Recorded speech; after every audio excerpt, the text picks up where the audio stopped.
Uh-oh, is the injury bug starting to bite the Denver Broncos?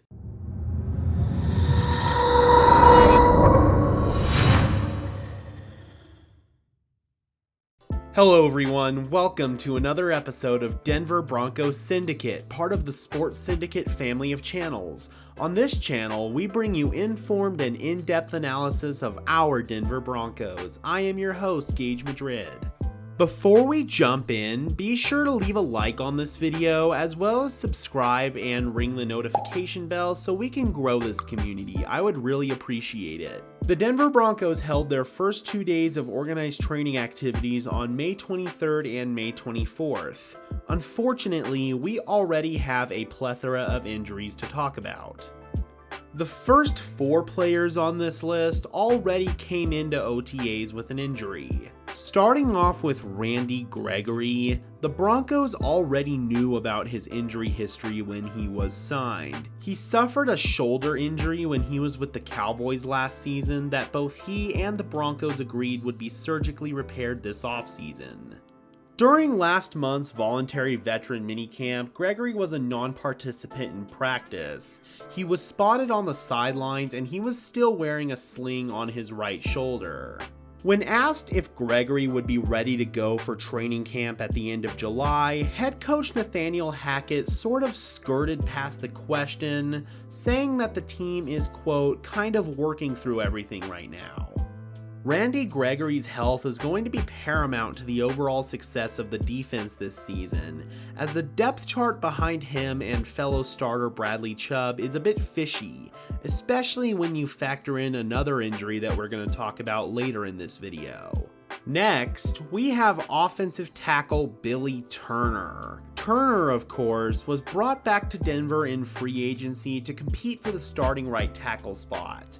Unfortunately, it seems that he's still dealing with lingering effects from knee injuries that he suffered last season with the Packers. Coach Hackett's comments seem to indicate that the team isn't concerned about Turner's health in the long term, describing it as a day-to-day issue, and that the team just wants to make sure that they're doing all the right stuff for him.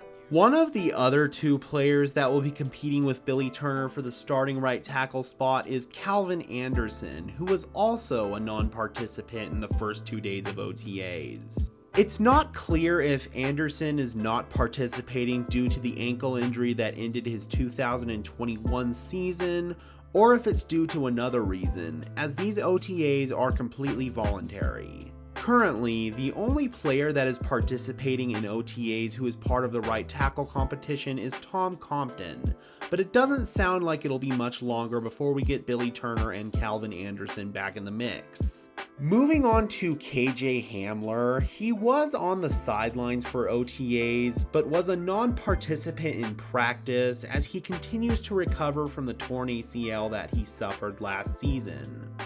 Hamler was on the field for some light work during last month's veteran minicamp, but the Broncos have indicated that they're going to be smart and cautious as they ease KJ back into the swing of things. Because of this, I don't view this as a setback or anything along those lines in KJ's rehab.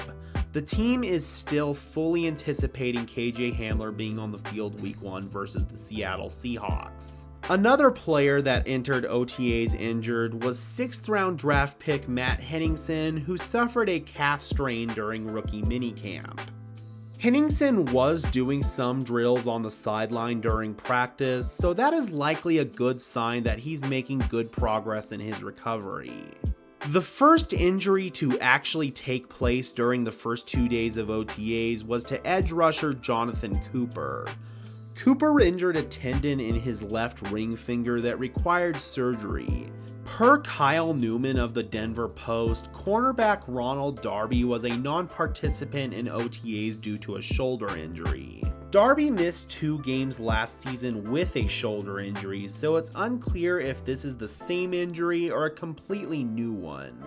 Finally, safety Caden Stearns was on the sidelines for OTAs, but he did not participate in any drills.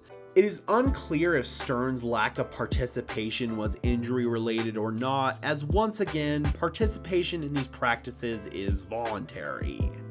So overall, definitely a pretty lengthy injury list for the Broncos considering where we are in the offseason. Some of these injuries don't sound overly concerning in the long term, such as Billy Turner and Matt Henningsen, but there are a couple of injury situations that definitely bear watching, such as Randy Gregory and Ronald Darby. Be sure to stay tuned right here on the Denver Broncos Syndicate for any further news and updates on these and more Broncos injuries. Be sure to leave a like on this video, as well as subscribe and ring the notification bell so you don't miss when we upload. And while you're at it, be sure to check out my main channel, Sparkin' Over Broncos, for even more Denver Broncos coverage. And for now, this has been another episode of Denver Broncos Syndicate. I am your host, Gage Madrid, saying peace out and let's ride.